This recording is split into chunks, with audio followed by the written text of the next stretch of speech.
ബിസ്മില്ലാ അൽഹംദുലില്ലാ വസ്സലാത്തു വസ്സലാമു അലാ റസൂലില്ലാ വബഅദ്. നമ്മൾ ബുലൂഗുൽ മറാമിൽ സദഖത്തു തതവ്വു അല്ലേ, സദഖത്തു തതവ്വുഅല്ലേ, ഇനി ചില ഹദീസുകൾ ബാക്കിയുണ്ട്. അതിൽ നമ്മൾ ഏതാനും ഹദീസുകളാണ് ഇവിടെ എഴുതിയത്. ഒന്നാമത്തെ ഹദീസ് അബൂ ഹുറൈറ ഉണ്ട് അല്ലേ. وعن أبي هريرة رضي الله تعالى عنه قال قال رسول الله صلى الله عليه وسلم تصدقوا فقال رجل يا رسول الله عندي دينار قال تصدق به على نفسك قال عندي آخر قال تصدق به على ولدك قال عندي آخر قال تصدق به على خادمك عندي آخر قال تصدق به على زوجتك قال عندي آخر قال أنت أبصر به تصدق به على زوجتك. അതുപോലെ അല്ലേ.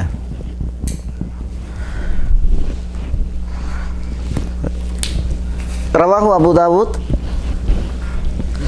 والنسائي وصححه الحاكم وابن حبان.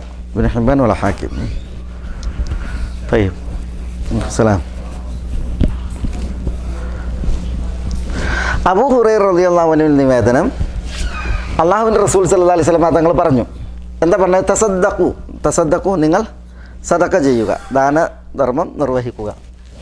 ഫഖാല റജുൽ, അപ്പോൾ ഒരാൾ പറഞ്ഞു, യാ റസൂലല്ലാഹ് ഇൻദി ദീനാറുൻ, റസൂൽ എൻ്റെ അടുക്കൽ എന്തുണ്ട്? ഒരു ദീനാറുണ്ട്. ഖാല, അപ്പോൾ നബി സല്ലല്ലാഹു അലൈഹി വസല്ലം തങ്ങൾ പറഞ്ഞു, തസദ്ദഖ് ബിഹി അലാ നഫ്സിക്. തസദ്ദഖ് ബിഹി അലാ നഫ്സിക് എന്ന് പറഞ്ഞാൽ നീ അത് സ്വന്തത്തിന് ദാനം ചെയ്യുന്നതാണ്, സ്വന്തത്തിൻ്റെ വിഷയത്തിൽ ചിലവഴിക്കുക, സ്വന്തത്തിൻ്റെ വിഷയത്തിൽ ചിലവഴിക്കുക. അപ്പോൾ സ്വന്തത്തിന് ചിലവഴിക്കുന്നതിന് സദക്ക എന്ന് പറയും, കുടുംബത്തിന് ചിലവഴിക്കുന്നതിനും സദക്ക എന്ന് പറയും. പക്ഷേ ചിലവഴിക്കേണ്ടത്, സ്വന്തത്തിന് ചിലവഴിക്കേണ്ടത് നിർബന്ധ ചിലവല്ലേ, ഭാര്യയ്ക്ക് കൊടുക്കേണ്ടത് നിർബന്ധ ചിലവല്ലേ. പക്ഷേ കൂലിയിൽ അത് എന്താണ്? സദക്കയാണ്. ചിലവിന് കൊടുക്കൽ നിർബന്ധമാണ്, അതിൻ്റെ ഹുക്മ് നിർബന്ധമാണെങ്കിലും പ്രതിഫലത്തിൻ്റെ വിഷയത്തിൽ അതൊരു സദക്കയാണ്. തയ്യബ്. തസദ്ദഖ് ബിഹി അലാ നഫ്സിക്. ഖാല ഇൻദി ആഖറു, എൻ്റെ അടുക്കൽ മറ്റൊരു ദീനാറുണ്ട് എന്ന് അയാൾ പറഞ്ഞു. ഖാല, അപ്പോൾ നബി സല്ലല്ലാഹു അലൈഹി വസല്ലം തങ്ങൾ പറഞ്ഞു, തസദ്ദഖ് ബിഹി അലാ വലദിക്, നിൻ്റെ മക്കൾക്ക് അത് ചിലവഴിക്കാൻ പറഞ്ഞു. ഖാല, അപ്പോൾ അയാൾ പറഞ്ഞു, ഇൻദി ആഖറു, എൻ്റെ അടുക്കൽ മറ്റൊരു ദീനാർ കൂടി ഉണ്ട്.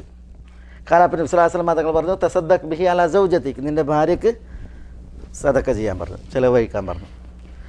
ഖാല, അപ്പോൾ അയാൾ പറഞ്ഞു, ഇൻദി ആഖറു. ഖാല, അപ്പോൾ നബി സല്ലല്ലാഹു അലൈഹി വസല്ലം തങ്ങൾ പറഞ്ഞു, തസദ്ദഖ് ബിഹി അലാ ഖാദിമിക്. ഖാദിം സേവകൻ, വേലക്കാരൻ, നിൻ്റെ വൃത്തി തന്നെ ചിലവഴിക്ക് എന്ന് പറഞ്ഞു. ഖാല ഇൻദി ആഖറു, അപ്പോൾ അയാൾ പറഞ്ഞു, എൻ്റെ അടുത്ത് മറ്റൊന്നു കൂടി ഉണ്ട്. അപ്പോൾ ഖാല നബി സല്ലല്ലാഹു അലൈഹി വസല്ലം തങ്ങൾ പറഞ്ഞു, അൻത അബ്സറു ബിഹി. അതെങ്ങനെ ചിലവഴിക്കണം എന്നതിനെക്കുറിച്ച് നീയാണ് പിന്നെ അറിവുള്ളവൻ, ഉൾക്കാഴ്ചയുള്ളവൻ.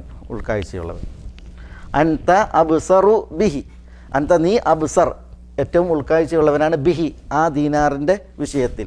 അതെവിടെ ചിലവഴിക്കണം, ആർക്ക് കൊടുക്കണം, അത് നിനക്കാണ് കൂടുതൽ അറിയാം. അതാണ് എൻ്റെ അർത്ഥം. ഇമാം അബൂ ദാവൂദും നസായിയും ഹദീസ് റിപ്പോർട്ട് ചെയ്തു. ഹാക്കിം ഇതിനെ സഹീഹ് എന്ന് വിശേഷിപ്പിച്ചു, അതേപോലെ ഇബ്നു ഹിബ്ബാനും. അസ്സലാമു വറഹ്മത്തുള്ളാഹി. ഈ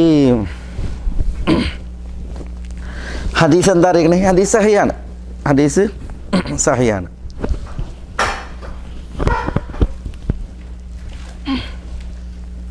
എന്താ ഈ ഹദീസ് അറിയിക്കണേ? കഴിഞ്ഞ ഹദീസിൽ പറഞ്ഞില്ലേ, വബ്ദ ബിമൻ തഊൽ എന്നാണ് എന്താ അർത്ഥം? നിന്നെ ആശ്രയിച്ച് കഴിയുന്നവരുണ്ട്, നീ ആശ്രയം അരുളേണ്ടവരുണ്ട്, അവരിൽ നിന്ന് തുടങ്ങുക എന്ന് പറഞ്ഞല്ലേ, അവരിൽ നിന്ന് തുടങ്ങുക. അപ്പോൾ അതിൻ്റെ ഒരു വിശദീകരണമാണ് ഈ ഹദീസ്. നമ്മൾ ആശ്രയിച്ച് കഴിയുന്നവരുടെ ഒരു വിശദീകരണമാണ് ഈ ഹദീസ്. ഒരു വേള ഈ ചോദ്യകർത്താവിന് മാതാപിതാക്കൾ ഉണ്ടായിക്കൊള്ളുന്നില്ല, ഒരു വേള അതായിരിക്കും. ഏതായാലും അടുത്ത ബന്ധുക്കളിൽ നിന്നാണ് തുടങ്ങേണ്ടത്. അത് മാതാപിതാക്കൾ, മക്കൾ, അതിനു മുമ്പ് ഭാര്യ, ഇങ്ങനെ ആക്രമം. അടുത്ത ഹദീസ് ആയിഷ റളിയല്ലാഹു അൻഹയിൽ നിന്നുള്ള ഹദീസ് അല്ലേ. وعن عائشة رضي الله تعالى عنها قالت قال رسول الله صلى الله عليه وسلم إذا أنفقت المرأة من طعام بيتها غير مفسدة കാന ലഹ അജ്റുഹ ബിമാ അൻഫഖത് വലിസൗജിഹ അജ്റുഹു ബിമക്തസബ് വലിൽഖാദിമി മിസ്ലു ദാലിക് ലാ യൻഖുസു ബഅദുഹും മിൻ അജ്രി ബഅദിൻ ഷൈഅ ലാ യൻഖുസു ബഅദുഹും മിൻ അജ്രി ബഅദിൻ ഷൈഅ മുത്തഫഖുൻ അലൈഹി. അവിടെ വലിൽ ഖാദിം എന്നുള്ളതിന് ഖാസിൻ അല്ലേ, വലിൽ ഖാദിം എന്നുള്ളടത്ത് വലിൽ ഖാസിൻ വേറെല്ലല്ലോ, ഇതന്നെയല്ലേ ഇവിടെ അല്ലേ. ഖാദിമായാലും ഖാസിനായാലും ഇവിടെ ഉദ്ദേശം പറയാം. ഉമ്മുൽ മുഅ്മിനീൻ ആയിഷ റളിയല്ലാഹു തആലയുടെ നിവേദനം അള്ളാഹുവിൻ്റെ റസൂൽ സ്വല്ലല്ലാഹു അലൈഹി വസല്ലം തങ്ങൾ പറഞ്ഞതായിട്ട് അവർ പറയണം. എന്താണ്? ഇദാ അൻഫഖത്തിൽ മർഅതു, ഇദാ അൻഫഖത്തിൽ മർഅ, ഒരു സ്ത്രീ ചെലവഴിച്ചാൽ, മിൻ ത്വആമി ബൈതിഹ, അവളുടെ വീട്ടിലെ ഭക്ഷണത്തിൽ നിന്ന്. എങ്ങനെ? ഗൈറ മുഫ്സിദത്തിൻ, ഗൈറ മുഫ്സിദത്തിൻ എന്ന് പറഞ്ഞാൽ ഫസാദ് ഉണ്ടാക്കാത്തവളായി എന്ന് പറഞ്ഞാൽ എന്താ? പിന്നെ ധൂർത്തോ ദുർവ്യയമോ വീട്ടിലുള്ളവരുടെ അവകാശം ഹനിച്ചോ അല്ലാതെ. വീട്ടിലുള്ള ഭക്ഷണം ഒരു പെണ്ണ് ചെലവഴിച്ചാൽ എന്നാണ് പറയുന്നത്. വീട്ടിലുള്ള ഭക്ഷണം അവളുടെ ഭക്ഷണമല്ല, പിന്നെ ഏതാ ആ ഭർത്താവ് കൊണ്ടുവന്നതല്ലേ. അപ്പോൾ വീട്ടിലുള്ള മെമ്പർമാർക്ക് ഭക്ഷണം വേണം, അവർക്ക് പാഴാക്കാതെ, എന്നാൽ ധൂർത്തോ ദുർവ്യയമോ ഇല്ലാതെ ഒരു സ്ത്രീ ചെലവഴിച്ചാൽ, അതാണ് ഇതാ അൻഫഖത്തിൽ മർഅതു മിൻ തആമി ബൈതിഹ ഗൈറ മുഫ്സിദത്തിൻ, മുഫ്സിദത്തല്ലാത്ത നിലക്ക് എന്ന് പറഞ്ഞാൽ അവകാശങ്ങൾ ഹനിച്ചോ ദുർവ്യയം ചെയ്തോ അല്ലാത്ത നിലക്ക് വീട്ടിൽ നിന്ന് ഭക്ഷണം ഒരു സ്ത്രീ ചെലവഴിച്ചാൽ, കാന ലഹ അജ്റുഹ, കാന ലഹ അവൾക്കുണ്ടായിരിക്കും അജ്റുഹ അവളുടെ കൂലി, ബിമ അൻഫഖത് അവൾ ചെലവഴിച്ചത് നിമിത്തം, ചെലവഴിച്ചത് കാരണത്താൽ അവൾക്ക് അതിൻ്റെ കൂലി കിട്ടും. വലി സൗജിഹ അവളുടെ ഭർത്താവിനുണ്ടായിരിക്കും അജ്റുഹു അവൻ്റെ കൂലി, ബിമക്തസബ് അവൻ സമ്പാദിച്ചത് കാരണത്താൽ, ഭർത്താവ് സമ്പാദിച്ചതിനാൽ ഭർത്താവിന് അവൻ്റെ കൂലി ലഭിക്കും. ഭർത്താവിലേക്ക് കൊണ്ടുവന്ന ഈ ഭക്ഷണം സ്ത്രീ അത് പാകം ചെയ്തുണ്ടാക്കുകയാണ് ചെയ്തിട്ടുള്ളത്. അപ്പോൾ സ്ത്രീ ചെലവഴിച്ചാൽ അവർക്ക് ചെലവഴിച്ചതിൻ്റെ കൂലി കിട്ടും, സമ്പാദിച്ചു കൊണ്ടുവന്നതിന് ഭർത്താവിന് കൂലി കിട്ടും. വലിൽ ഖാദിമി അല്ലെങ്കിൽ വലിൽ ഖാസിനി, ഈ പിന്നെ വീട്ടുവേലക്കാരന് അവൻ്റെ ജോലിയാണിത്, ഇത് സൂക്ഷിച്ചു വെക്കുക എന്നുള്ളത്. അതുകൊണ്ടാണ് വലിൽ ഖാസിൻ എന്ന് പറഞ്ഞാൽ. ഖാസിൻ എന്ന് പറഞ്ഞാൽ കാവൽക്കാരൻ, പാറാവുകാരൻ. ഖാസിൻ കാവൽക്കാരന് വീടുകളിൽ ആരായിരിക്കും? സാധാരണ വൃത്യനായിരിക്കും, വീട്ടു ജോലി വേലക്കാരനായിരിക്കും. അതാണ് വലിൽ ഖാദിമി അല്ലെങ്കിൽ വലിൽ ഖാസിനി, വീട്ടുവേലക്കാരന് കാവൽക്കാരന് ഉണ്ടായിരിക്കും മിസ്ലു ദാലിക് അതുപോലത്തെ പ്രതിഫലം. ലാ യൻഖുസു ബഅദുഹും മിൻ അജ്രി ബഅദിൻ ഷൈഅ, ലാ യൻഖുസു ബഅദുഹും അവരിൽ ചിലർ കുറക്കുകയില്ല, മിൻ അജ്രി ബഅദിൻ ചിലരുടെ കൂലി, ഷൈഅൻ ഒട്ടും. എന്ന് പറഞ്ഞാൽ എന്താ പറഞ്ഞേ? ഇവരെന്താ ഹദീസ് കേട്ടപ്പോൾ ഒരിക്കലും ചിന്ത പോയ ഭാര്യ ചെലവഴിച്ചാൽ ഭക്ഷണം എന്നൊക്കെ കേട്ടപ്പോൾ പിന്നെ എന്താ പറഞ്ഞേ? ലാ യൻഖുസു ബഅദുഹും മിൻ അജ്രി ബഅദിൻ ഷൈഅ എന്ന് പറഞ്ഞാൽ അവരിൽ ചിലർ ചിലരുടെ കൂലി ഒട്ടും കുറക്കൂല എന്ന് പറഞ്ഞാൽ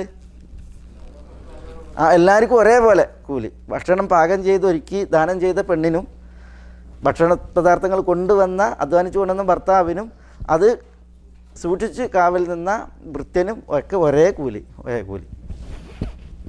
ആരുടെയും കൂലി ആരും കുറക്കൂല എന്നർത്ഥം. സദക്കയുടെ മഹത്വമാണ് അത് അറിയിക്കുന്നത്. പക്ഷെ ഇവിടെ സ്ത്രീ ചെലവഴിക്കുമ്പോൾ സ്ത്രീ ആരാവരുത്? മുഫ്സിദത്താകരുത്. എൻ്റെ ഔദാര്യം കണ്ടെങ്കിൽ എൻ്റെ അളാപ്പാൻ്റെ അടുത്ത് കയറിയെന്നാണല്ലേ പണ്ട്. എന്ന മാതിരി ഭർത്താവ് കൊണ്ടുവന്നതും ഇവങ്ങനെ വാരി കൊടുത്ത് ഭർത്താവിനെ പാപ്പരാക്കാനും ഇടങ്ങാറാക്കാനും പാടുള്ളതല്ല. മനസ്സിലായി? വീട്ടിലുള്ളവർക്ക് അവരുടെ അവകാശം ഹനിക്കപ്പെടാനും പാടുള്ളതല്ല. മാന്യമായ രീതിയിൽ, അതാണ് മാന്യമായ രീതിയിൽ ഒരു സ്ത്രീക്ക് ചെലവഴിക്കാവുന്നതാണ്. അതാണ്. അപ്പോൾ അത് പിന്നെ രണ്ടാമത്തെ ഹദീസ് നോക്കി. അതിൽ ഈ സദക്കയുടെ പ്രത്യേകതയാണ്. മനസ്സിലല്ലേ? സദക്കയിൽ ആരൊക്കെ ഭാഗവാക്കാകുന്നു ആ സ്വത്തിൽ അവർക്കൊക്കെ തുല്യ കൂലി, ഒട്ടും പ്രതിഫലം പാഴാക്കാത്ത രീതിയിൽ എന്നാണ്.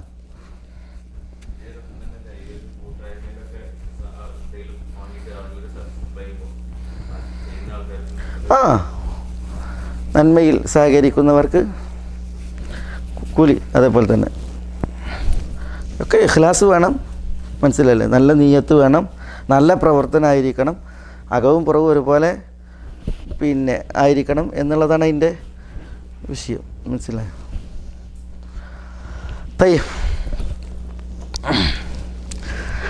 ഇനി അടുത്തത് അബൂ സഈദ് അൽ ഖുദ്രിയുടെ ഹദീസ്. വഅൻ അബീ സഈദ് അൽ ഖുദ്രി റളിയല്ലാഹു തആല അൻഹു ഖാൽ ജാഅത് സൈനബു ഇംറഅതു ഇബ്നി മസ്ഊദ് ഫഖാലത് യാ റസൂലല്ലാഹ്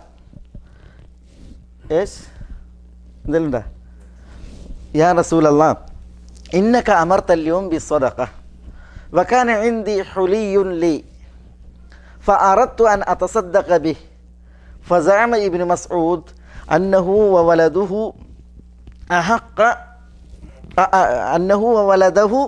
أحق أن أتصدق به عليهم.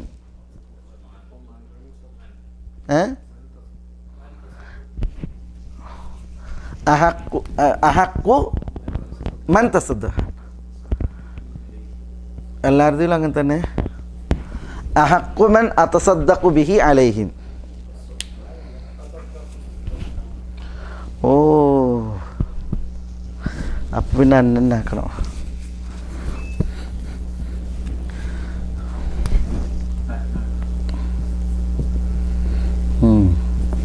വ്യാകരണപ്രകാരം ശരിയാവുള്ളൂ. തയ്യബ് അന്നഹു വവലദഹു അഹഖു അൻ അതസദ്ദഖ ബിഹി അലൈഹിം ഫഖാല നബി സല്ലല്ലാഹു അലൈഹി വസല്ലം സദഖ ഇബ്നു മസ്ഊദ് സൗജുകി വവലദുകി അഹഖു മൻ തസദ്ദഖ്തി ബിഹി അലൈഹിം. റവാഹു മുസ്ലിം അല്ലേ?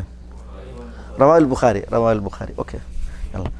തയ്യബ് അബൂ സഈദ് അൽ ഖുദ്രി റളിയല്ലാഹു അൻഹു നിവേദനം, അദ്ദേഹം പറയാണ് ജാഅത് സൈനബ് വന്നു. സൈനബ് എന്ന് പറഞ്ഞാൽ ഇബ്നു മസ്ഊദ് റളിയല്ലാഹുവിൻ്റെ ഭാര്യ. അതാണ് ഇംറഅത്തു ഇബ്നു മസ്ഊദ് റളിയല്ലാഹുവിൻ്റെ ഭാര്യ സൈനബ് വന്നു. ഫഖാലത്ത്, അവർ പറഞ്ഞു യാ റസൂലല്ലാഹ്, അല്ലാഹുവിൻ്റെ റസൂലേ, ഇന്നക അമർത്തല്യവും ബിസ്സദഖ, നിങ്ങൾ ഇന്ന് സദഖ കൊണ്ട് കൽപ്പിച്ചു. ഇന്നക തീർച്ചയായും നിങ്ങൾ, അമർത്തല്യവും ഇന്ന് കൽപ്പിച്ചു, ബിസ്സദഖ സദഖ ചെയ്യാൻ കൽപ്പിച്ചു. വകാന ഇൻദി ഹുലിയുല്ലി, വകാന ഇൻദി എൻ്റെ അടുക്കൽ ഉണ്ടായിരുന്നു, ഹുലിയുല്ലി എനിക്കുള്ള, ഹുലി ആഭരണങ്ങൾ, ഹുലി എന്ന ആഭരണങ്ങൾ. അപ്പോൾ ഈ സൈനബിന് ആഭരണങ്ങൾ ഉണ്ടായിരുന്നു, അതാണ് പറഞ്ഞത്. വകാന ഇൻദി ഹുലിയുല്ലി എനിക്കുള്ള ചില ആഭരണങ്ങൾ എൻ്റെ അടുക്കൽ ഉണ്ടായിരുന്നു. ഫഅറദ്തു ഞാൻ ഉദ്ദേശിച്ചു, അൻ അതസദ്ദഖ ബിഹി, എന്താ അൻ അതസദ്ദഖ ബിഹി, അത് ദാനം ചെയ്യാൻ ഞാൻ ഉദ്ദേശിച്ചു, അതുകൊണ്ട് ദാനം ചെയ്യാൻ ഞാൻ ഉദ്ദേശിച്ചു ആ ആഭരണം കൊണ്ട്. ഫസഅമ ഇബ്നു മസ്ഊദ്, അപ്പോൾ ഇബ്നു മസ്ഊദ് വാദിച്ചു, അന്നഹു ഇബ്നു മസ്ഊദും വലദഹു അദ്ദേഹത്തിൻ്റെ മക്കളും, അഹഖു അവരാണ് ഏറ്റവും അർഹർ, യോഗ്യർ, അൻ അതസദ്ദഖ ബിഹി അലൈഹിം ഞാൻ അവരുടെ മേൽ ദാനം ചെയ്യുവാൻ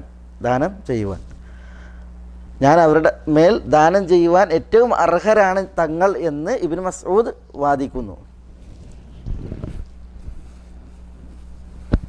ഫസഅമ ഇബ്നു മസ്ഊദ് വാദിച്ചു, അന്നഹു അദ്ദേഹവും വവലദഹു അദ്ദേഹത്തിൻ്റെ മക്കളുമാണ്, അഹഖു അൻ അതസദ്ദഖ ബിഹി അലൈഹിം ഞാൻ സദഖ ചെയ്യുവാൻ ഏറ്റവും അർഹരായവർ.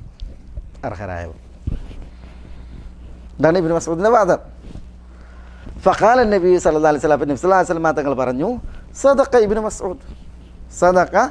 മസ്ഊദ് യശ്മാനാത്തു, ഇബ്നു മസ്ഊദ് പറഞ്ഞത് ശരിയാണ്. സൗജുക്കി നിൻ്റെ ഭർത്താവും, വവലദുക്കി നിൻ്റെ മക്കളുമാണ്, അഹഖു മൻ തസദ്ദഖ്തി ബിഹി അലൈഹിം നീ ദാനധർമ്മം നിർവഹിക്കുവാൻ ഏറ്റവും അർഹരായവർ, അവകാശികളായവർ, യോഗ്യരായവർ. ഖലാസ്. അപ്പോൾ എന്താ ഈ ഹദീസ് അറിയിക്കുന്നത്? ഭർത്താവ് പാവാണ്, സാധുവാണ്, ഭാര്യ സമ്പന്നയാണെങ്കിൽ ഭാര്യയ്ക്ക് ഭർത്താവിന് എന്ത് ചെയ്യാം? സദഖ ചെയ്യാം. ഇത് പൊതു സദഖകളെ കുറിച്ചാണ്, സക്കാത്തിനെ കുറിച്ചല്ല, പൊതു സദഖയെ കുറിച്ചാണ്. പക്ഷേ ഈ പൊതു സദഖ ഭർത്താവിന് നൽകാൻ അനുവദനീയമാണ്. അതേപോലെ തന്നെയാണ് എന്ത്? സക്കാത്തും.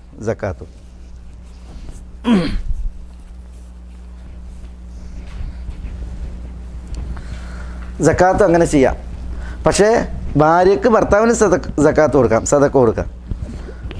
ഭർത്താവിനോ ഭാര്യക്കോ സക്കാത്ത് കൊടുക്കാൻ പാടുള്ളതല്ല. ഏത് വിഷയത്തിൽ? വിശിഷ്യ പിന്നെ ഭർത്താവിൻ്റെ മേൽ നിർബന്ധമാണെന്ത്? ഭർത്താവിന് ചിലവിന് കൊടുക്കൽ, ഭാര്യയ്ക്ക് ചിലവിന് കൊടുക്കൽ. അപ്പോൾ ഭർത്താവിൻ്റെ മേൽ നിർബന്ധ ബാധ്യതയായ കാര്യം ഉണ്ടല്ലോ, അത് നൽകാൻ പ്രത്യേകിച്ച് സക്കാത്ത് കൊടുക്കാൻ പാടുള്ളതല്ല. ഭർത്താവിൻ്റെ ബാധ്യത വീട്ടാൻ വേണ്ടിയിട്ട് ആ സക്കാത്ത് എടുത്ത് കൊടുക്കുക, അത് പാടുള്ളതല്ല. അതേപോലെ തന്നെ ഭർത്താവ് ചിലവിന് കൊടുക്കാൻ വേണ്ടിയിട്ട്, ഇപ്പോൾ ഉദാഹരണത്തിന് ബക്കാലിയിൽ നിന്ന് സാധനം വാങ്ങുന്നുണ്ട്, ഇതിന് കുടുംബം പുലർത്താൻ വേണ്ടിയിട്ട് ഭാര്യയ്ക്ക് ചിലവിന് കൊടുക്കാൻ വേണ്ടിയിട്ട് ബക്കാലിൽ നിന്നാണ് വാങ്ങുന്നത് മനസ്സിലെ. അപ്പോൾ സക്കാത്ത് കൊടുക്കേണ്ട അവസ്ഥ വരുമ്പോൾ സക്കാത്ത് എടുത്തിട്ട് ബക്കാലിയിലെ കടം വീട്ടാൻ പാടില്ല. സക്കാത്ത് ഭാര്യക്കും കൊടുക്കാൻ പാടുള്ളതല്ല, ഭാര്യയ്ക്ക് ചിലവിന് കൊടുക്കേണ്ട മാർഗേണ വന്ന ഇടപാട് തീർക്കാനും സക്കാത്ത് ഉപയോഗിക്കാൻ പാടുള്ളതല്ല. അതാണ് പണ്ഡിതന്മാരിൽ പിന്നെ സക്കാത്ത് കൊടുത്താൽ വിടൂല എന്നുള്ള വീക്ഷണമാണ് പിന്നെ ഇമാം അബൂ ഹനീഫൻ്റെ ഒക്കെ വീക്ഷണം. അത് പിന്നെ നിർബന്ധ സാഹചര്യങ്ങളുടെ ഹുക്മ് വേറെയാണ് മനസ്സിലായില്ലേ. സക്കാത്ത് അല്ലാത്ത വിധം വേറൊന്നും ഇല്ലാത്ത വിധമാണെങ്കിൽ സക്കാത്ത് എങ്ങനെ ഉണ്ടാവുക? സക്കാത്ത് ഉണ്ടാവില്ല. നിർബന്ധ സാഹചര്യങ്ങൾക്ക് അതിൻ്റെ ഹുക്മ് വേറെയാണ്. അപ്പോൾ ഇവിടെ പിന്നെ ഇതിലുള്ള മസല ഭർത്താവിൻ്റെ സ്വത്ത് എന്ത് ചെയ്യാം? ഭാര്യൻ്റെ സ്വത്ത് ഭർത്താവിന് അദ്ദേഹം അർഹനാണെങ്കിൽ സദക്കയായിട്ട് കൊടുക്കാം. അതേപോലെ സക്കാത്തും ആ വിഷയത്തിലാണ്, ആ ഗണത്തിലാണ്. സക്കാത്ത് കൊടുക്കാൻ പാടില്ല, അനുവദനീയമല്ല എന്നുള്ളതാണ് ഹനഫികളുടെ വീക്ഷണം. ഇമാം അഹ്മദിൽ നിന്നും അങ്ങനെ ഒരു അഭിപ്രായം രേഖപ്പെടുത്തപ്പെട്ടിട്ടുണ്ട്.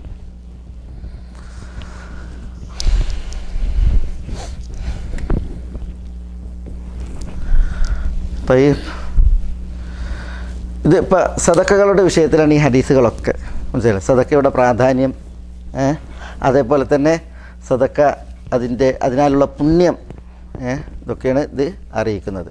ഏതാനും ഹദീസുകളാണ് ഇവിടെ ഇമാം ഇബ്നു ഹജർ റഹിമഹുല്ലാ ഈ അധ്യായത്തിൽ നൽകിയിട്ടുള്ളത്.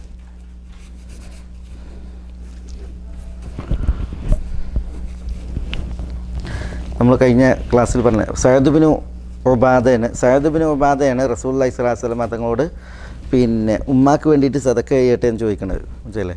സഅദ് ബിൻ ഉബാദ സ്ഥലത്തില്ലാത്ത സമയത്താണ് ഉമ്മ മരിക്കണത്. അപ്പം ഉമ്മാനോട് സദക്ക ചെയ്യണ്ടോ എന്ന് ചോദിച്ചപ്പോൾ പറഞ്ഞ് സ്വത്തൊക്കെ സഅദിൻ്റെയാണ്, എൻ്റെതല്ല എന്ന് പറയുന്നുണ്ട്. അപ്പോൾ സഅദ് റളിയല്ലാഹു അൻഹു പിന്നീട് വന്നപ്പോഴത്തേക്കും ഉമ്മ മരിച്ച്.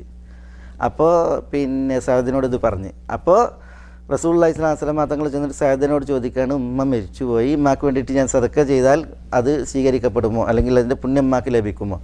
അപ്പോൾ സദക്ക ചെയ്താൽ നിനക്കും ഉമ്മാക്കും കൂലിയിട്ടുമോ എന്ന് പറയണം. അപ്പോൾ സഅദ് റളിയല്ലാഹു അൻഹു ചോദിക്കുകയാണ്, ഏത് സദക്കയാണ് ഏറ്റവും ശ്രേഷ്ഠമായത്? അപ്പോൾ റസൂലുള്ളാഹി സ്വല്ലല്ലാഹു അലൈഹി വസല്ലം തങ്ങൾ പറയുന്നത് സഖിയുൽ മാ, വെള്ളം വെള്ളം സദക്കയായിട്ട് കൊടുക്കൽ. കിണറുത്തി കൊടുത്താലും അതല്ലെങ്കിൽ ഇപ്പം ഇനി പിന്നെ ജനമാർഗ്ഗങ്ങൾ തരപ്പെടുത്തിയാലൊക്കെ ഇതിൽ പെട്ട്, അതാണ് ഏറ്റവും വലിയ സദക്ക എന്നാണ് പറഞ്ഞത് സഅദ് ഇബ്നു ഉബാദ റളിയല്ലാഹു തആല അൻഹുവോട്. ഇനി പിന്നെ ഈ അധ്യായത്തിൽ ഏതാനും ഹദീസുകളുണ്ട്. അത് പിന്നെ യാചനയുമായി ബന്ധപ്പെട്ടാണ്. അല്ലാഹു കാക്കട്ടെ, നഊദു ബില്ലാഹ്. ഈ ഹദീസ് ഇമാം ബുഖാരിൻ്റെ ഹദീസ് അല്ലേ?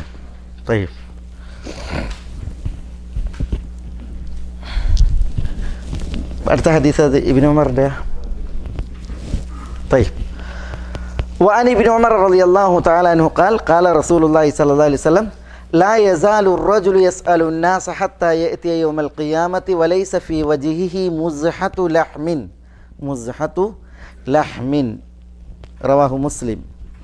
ഇബ്നു ഉമർ റളിയല്ലാഹു തആല അൻഹു പറയുന്ന അല്ലാഹുവിൻ്റെ റസൂൽ സ്വല്ലല്ലാഹു അലൈഹി വസല്ലം തങ്ങൾ പറഞ്ഞു, ലാ യസാലു റജുൽ യസ്അലു നാസ്, ഒരു വ്യക്തി ജനങ്ങളോട് യാചിച്ചു കൊണ്ടിരിക്കും. ലാ യസാലു റജുൽ, ഒരു വ്യക്തി യാചിച്ചു കൊണ്ടിരിക്കും, ഒരു വ്യക്തി ആയിക്കൊണ്ടിരിക്കും.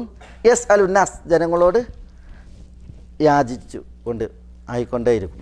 ലാ യസാലു റജുലു യസ്അലു നാസ്, ഒരു വ്യക്തി അയാൾ ജനങ്ങളോട് യാചിച്ചു കൊണ്ടേയിരിക്കും. ഹത്ത യഅ്തിയ യൗമൽ ഖിയാമ, എത്രത്തോളം? യഅ്തിയ യൗമൽ ഖിയാമ, അദ്ദേഹം അന്ത്യനാളിൽ വരും. അപ്പോൾ വലൈസ ഫീ വജ്ഹിഹി, അയാളുടെ മുഖത്തുണ്ടായിരിക്കില്ല മുസ്അതു ലഹം, മുസ്അത്തുൽ ലഹം. മുസ്അ എന്ന് പറഞ്ഞാൽ ഖിത, കഷ്ണം. മുസ്അത്തുൽ ലഹം അയിന പഠിച്ചു തെറ്റ്. മുസ്അത്തുൽ ലഹം മുസ്അ എന്ന് പറഞ്ഞെങ്കിൽ ഖിത, കഷ്ണം. മുത്തഫഖുൻ അലൈഹി. ഈ ഹദീസ് അറിയിക്കുന്നത് എന്താ? യാചന പാടുള്ളതല്ല എന്നുള്ളത്. എന്തിനാണ് ഇബ്നു ഹജർ റഹിമഹുല്ല സദഖത്തു തതവ്വുഇൽ ഈ ഹദീസ് കൊണ്ടുവന്നത്?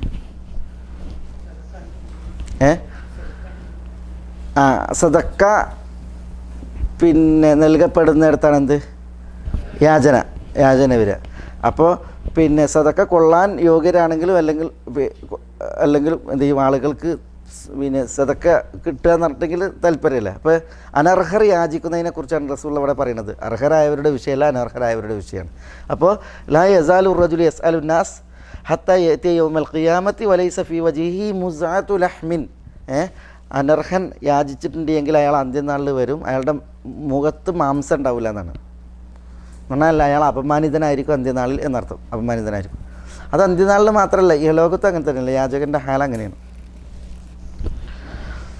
പിന്നെ ഈ ഹദീസിൻ്റെ ഒരു ഷറഹ് വായിച്ചപ്പോൾ അതിലൊരു സംഭവം, ഒരു പിന്നെ നാട്ടിൽ ഒരു വലിയ സമ്പന്നൻ മുതലാളി, അയാളുടെ മകൻ പിന്നെ ആ കുടുംബത്തിൽ വേറെ കുടുംബത്തിലൊരു മെമ്പറെ കൊന്ന്.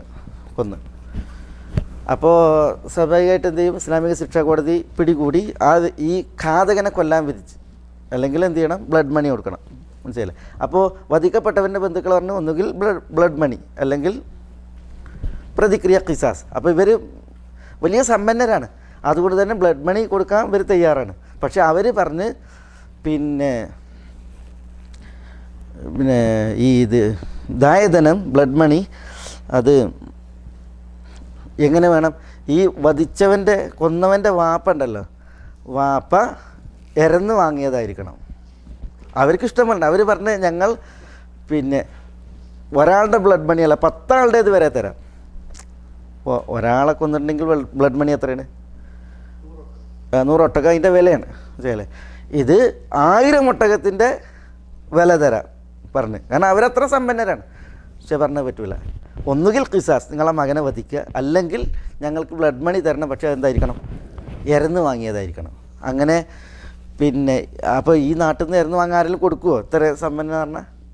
അപ്പോൾ എന്താണ്, വേറെ നാട്ടിൽ പോയിട്ട് ഇരന്ന് എന്നാണ് ആ വാപ്പ. കാരണം ഒരാളെ ജീവൻ കിട്ടുകയല്ലേ, അതിന് വേണ്ടിയിട്ട് മനുഷ്യന്മാരെന്തും ചെയ്യും.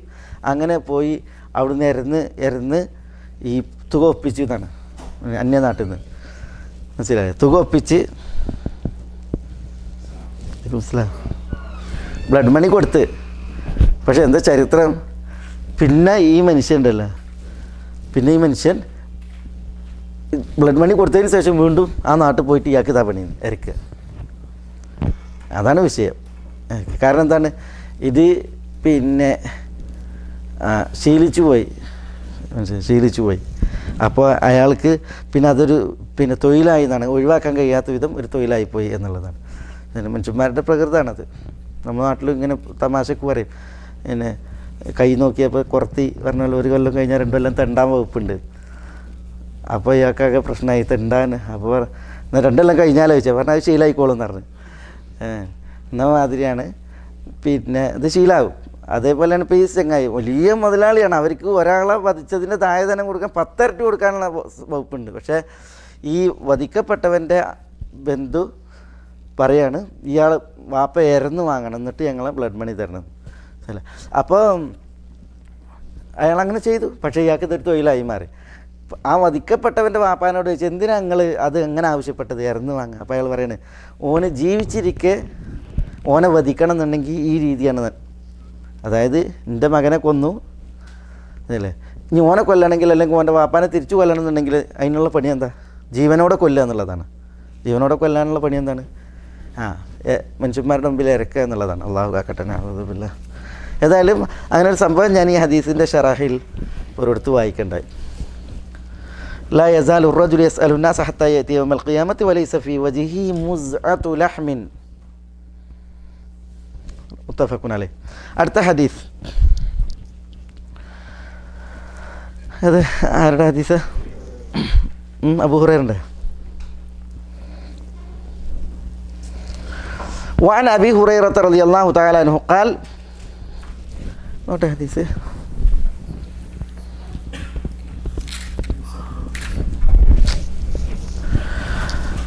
قال رسول الله صلى الله عليه وسلم من يسأل الناس أموالهم تكثرا فإنما يسأل جمرا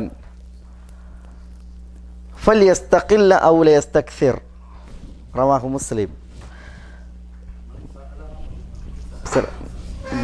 മൻ സഅലന, നിങ്ങളൊക്കെ സഅല. അബ്ദുൽ സലാം യസ് അലിന്നാസ്. രണ്ടായാലും സഅലായാലും യസ് അലായാലും മാഫി മുഷ്കിൽ. ഒന്ന് മാദിയാണ്, മറ്റൊന്ന് മുദാരിയാണ്.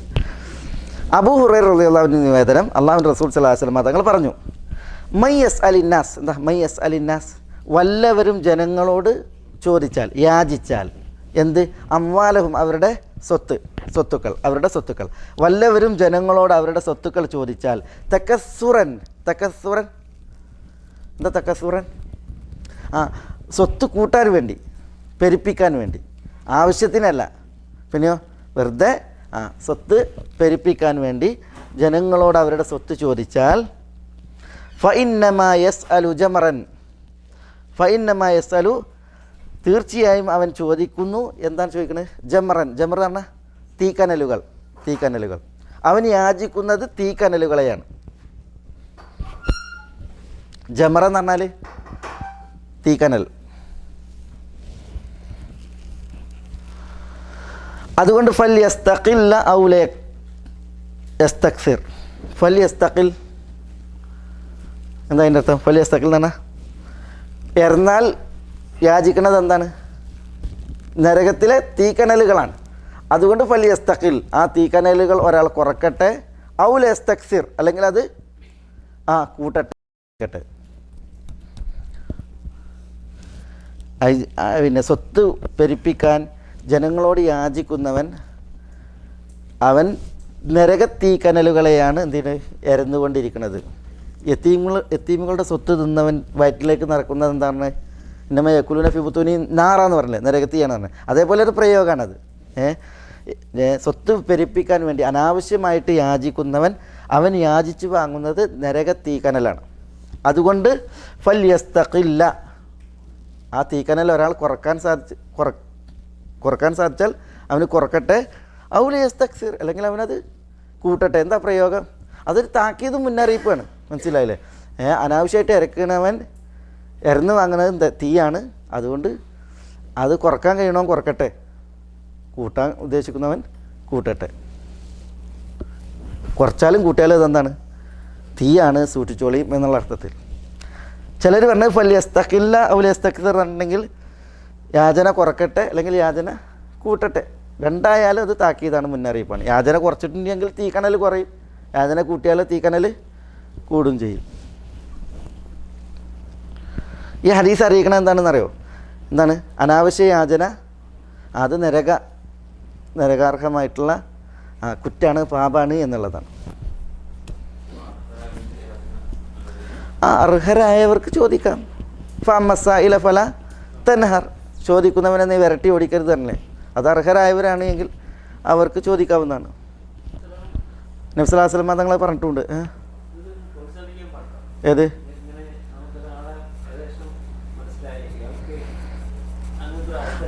അനർഹനാണെങ്കിൽ പ്രോത്സാഹിപ്പിക്കാൻ പാടുള്ളതല്ല ശരിക്ക്. മുആവിയ റളിയല്ലാഹുവിൻ്റെ കാലത്ത് ഒരു സംഭവം ഉണ്ടായി. മുആവിയ റളിയല്ലാഹുവിനോട് വന്നിട്ട് ഒരാൾ പറയാണ്, അസ്അലുക ബില്ലദി ജഅല ബൈനി വ ബൈനക അസ്അലുക ബിർറഹിമില്ലദി ബൈനി വ ബൈനക. മുആവിയനോട് വന്നിട്ട് പറയണേ, ഞാനും നിങ്ങളും തമ്മിലൊരു രക്തബന്ധമുണ്ട്, ആ രക്തബന്ധം മുൻനിർത്തിയിട്ട് ഞാൻ നിങ്ങളോട് യാചിക്കുകയാണെന്ന്. അത് വല്ലാത്ത ചോദ്യമാണത്.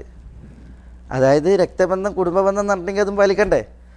അതിനെ മുൻനിർത്തിയിട്ട് ചോദിക്കുകയാണെങ്കിലോ, മനുഷ്യന്മാരോട് ചോദിക്കുകയാണെങ്കിൽ അത് ഭയങ്കര ഗൗരവപ്പെട്ട ചോദ്യമാണ്. മനസ്സിലായി? അപ്പോൾ ആ മനുഷ്യൻ അങ്ങനെയാണ് ചോദിച്ചത്. അസ്അലുക ബിർറഹിമില്ലദി അല്ലതി ബൈനി വ ബൈനക, മുആവിയ എനിക്കും നിങ്ങൾക്കും ഇടയിൽ നമ്മൾ ഒരു രക്തബന്ധമുണ്ട്, ആ രക്തബന്ധത്തെ മുൻനിർത്തിയിട്ട് ഞാൻ ചോദിക്കുകയാണ് എന്ന് പറയുന്നു. അപ്പോൾ കുടുംബക്കാർ അതും അടുത്തവരാണെങ്കിൽ ചോദിച്ചിട്ടുണ്ടെങ്കിൽ നമുക്ക് കൊടുക്കണ്ടേ, അവരോട് കൂടുതൽ ബാധ്യതയല്ലേ, ആ നിലക്ക് ചോദിച്ചു. അപ്പം മുആവിയ റളിയല്ലാഹു തആല പറഞ്ഞു ഞാനും നിങ്ങളും തമ്മിൽ രക്തബന്ധം, അതെങ്ങനെയാണ്? അപ്പോൾ മുആവിയ ആലോചിച്ചിരുന്നത് എന്താ വാപ്പാൻ്റെ കുടുംബക്കാരോ ഇതിന് അടുത്ത ഏതെങ്കിലും ആളെന്നുള്ളവർക്ക് എങ്ങനെ ചോദിച്ചു. അപ്പോൾ അയാൾ പറയാണ് ഞാനും നിങ്ങളും ആദമിൻ്റെ മക്കളല്ലേ. അത് മുആവിയനോടെ ഈ കളി, ആദമിൻ്റെ മക്കളല്ലേ നമ്മൾ രണ്ടാളും. അപ്പോൾ ആദം നബിയാണ് നമ്മളുടെ വാപ്പ, ഹവ്വയാണ് നമ്മളുടെ ഉമ്മ, അപ്പോൾ അതിൽ നമ്മൾ രക്തബന്ധമാണെന്ന് പറഞ്ഞു.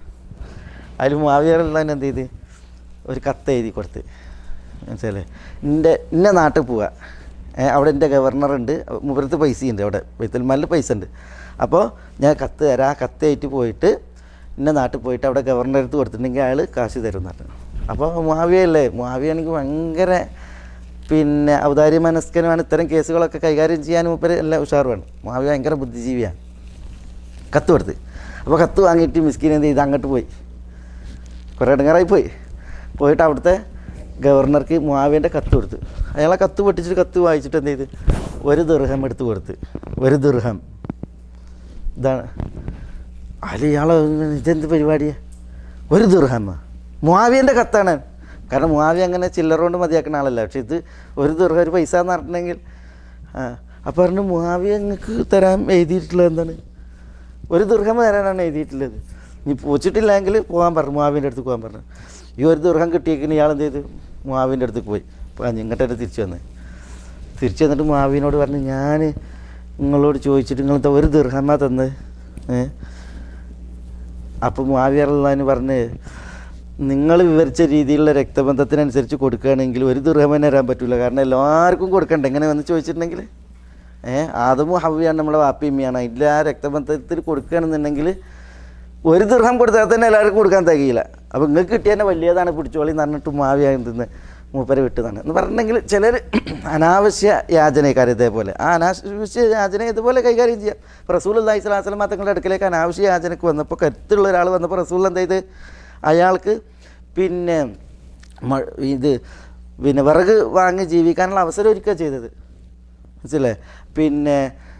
നബി സല്ലല്ലാഹു അലൈഹി വസല്ലം തങ്ങൾ അയാളോട് മഴ എടുത്ത് കയറെടുത്ത് കാട്ടിൽ പോയിട്ട് വിറക് വെട്ടി കൊണ്ടിട്ട് ജീവിക്കാൻ വേണ്ടിയിട്ട് പറഞ്ഞ് അതിനുള്ള അവസരം തരപ്പെടുത്തിയിട്ട് പറഞ്ഞിട്ട് കുറച്ച് ദിവസം കഴിഞ്ഞിട്ട് എൻ്റെ അടുത്തേക്ക് വരാൻ പറഞ്ഞ്, മനസ്സിലായി. അപ്പോൾ റസൂലുള്ളാഹി സ്വല്ലല്ലാഹു അലൈഹി വസല്ലം തങ്ങൾ പിന്നീട് അയാൾ വന്നപ്പോൾ അയാളുടെ കാര്യത്തിന് പ്രാപ്തനായിട്ടുണ്ട്. അപ്പോൾ അത്തരം കേസുകൾ ആ രീതിയിൽ ചികിത്സിക്കാവുന്നതാണ്. പക്ഷേ മൊത്തത്തിൽ അമ്മസായില ഫലാ തൻഹർ, യാചിച്ചു വരുന്നവൻ ചോദിച്ചു വരുന്നവൻ അവനെ വിരട്ടി ഓടിക്കാൻ പാടുള്ളതല്ല, മാന്യമായിട്ടുള്ള പ്രതികരണമായിരിക്കണം ഉണ്ടാവേണ്ടത്.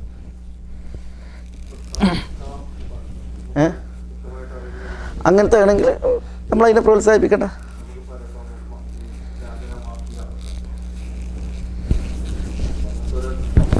ഒക്കെ നമുക്ക് ഉറപ്പുണ്ടെങ്കിൽ, ഉറപ്പുള്ള കേസുകളാണെങ്കിൽ അതിനെ പ്രോത്സാഹിപ്പിക്കേണ്ട. റസൂലുള്ളാഹി സ്വല്ലല്ലാഹു അലൈഹി വസല്ലം തങ്ങൾ അതിനെ എന്ത് ചെയ്തിട്ടുണ്ട്, നല്ല രീതിയിൽ ഒരു നെഗറ്റീവ് പോയിൻ്റാണല്ലോ അത്, പക്ഷേ റസൂൽ അതിനെ പോസിറ്റീവ് ആക്കിയിട്ട് മാറ്റിയിട്ടുണ്ടല്ലോ, ആ രീതിയിൽ കൈകാര്യം ചെയ്യണം വേണ്ടത്. മുആവിയ ചെയ്ത് കണ്ടില്ല ഇപ്പോൾ, അതേപോലെ ആണ് വേണ്ടത്. ഈ വിഷയത്തിൽ നമുക്ക് 2 ഹദീസുകൾ കൂടി ഇതിൽ ബാക്കിയുണ്ടാവും ഈ അധ്യായത്തിൽ. അത് ഇൻഷാ അല്ലാഹ് നമുക്ക് അടുത്ത ക്ലാസ്സിൽ. ഏതായാലും ഈ അവസാനത്തെ ഹദീസ് മൻ യസ്അലി الناس അംവാലഹും തകസ്സുറൻ ഫഇന്നമാ യസ്അലു ജമറൻ ഫലിയസ്തഖില്ല ഔ ലയസ്തക്സിർ. ഖലാസ്. ഹക്കായി മനസ്സിലാക്കുവാനും അത് പിൻപറ്റുവാനും ബാത്തിലായി മനസ്സിലാക്കുവാനും അതിൽ നിന്നും അതിൻ്റെ ആളുകളിൽ നിന്നും വിട്ടു നിൽക്കാനും അള്ളാഹു നമ്മളെ എല്ലാവരെയും അനുഗ്രഹിക്കുമാറാവട്ടെ. വസല്ലല്ലാഹു വസല്ലമ വബാറക അലാ നബീന മുഹമ്മദിൻ വഅലാ ആലിഹി വഅസ്ഹാബിഹി അജ്മഈൻ. അസ്സലാമു അലൈക്കും.